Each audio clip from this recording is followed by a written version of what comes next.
What is up? This is your LA in a Minute here in Universal City with NBC4's Lynette Romero for a special report from a special place in LA history, Campo de Cahuenga. Now, you don't often think of Los Angeles in the same vein as Gettysburg, the Alamo, or other famous battlegrounds in the United States, but maybe we should, because the wars that were fought in LA are equally as important to the development of the US. And the fact is, many of the battlefields of the Mexican-American War were actually fought right here in Los Angeles. Let's get into it. Since the time of its founding under Spanish rule in 1781, Los Angeles was a quiet pueblo and eventually became part of Mexico. But change would soon come to the growing ciudad as the United States set its sights on Los Angeles and the rest of California during the Mexican-American War. And the war did indeed come to Los Angeles in September of 1846 when a group of Californios who are descendants of Spanish settlers struck the first blow at the Battle of Chino.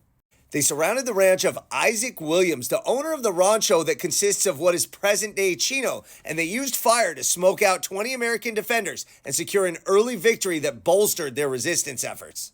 It's important to understand that this was the Mexican-American War on a grand scale, and Los Angeles was still hotly contested. There was a martial law imposed by U.S. forces under Archibald Gillespie that fueled a large uprising of the people of Los Angeles, who continually besieged Gillespie's troops at Fort Hill in what is now downtown Los Angeles for 5 days.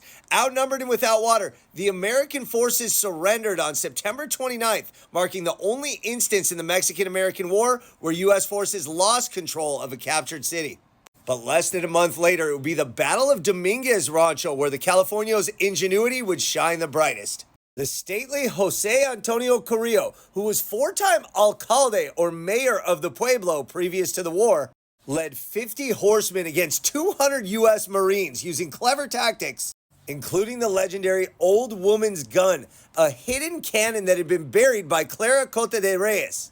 With the tactic, the Californios created the illusion of a larger force and repelled the Marines without losing a single man.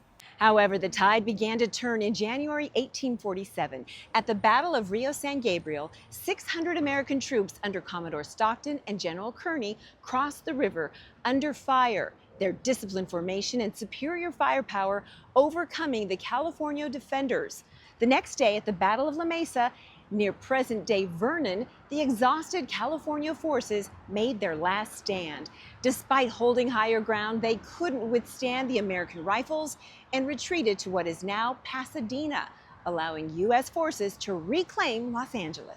Today, remnants of this tumultuous period can still be found throughout the city. The preserved Dominguez Rancho adobe stands as a testament to the ingenuity of the California defenders, while the Fort Moore Pioneer Memorial overlooks downtown, a remainder of the siege that once took place right on that hill.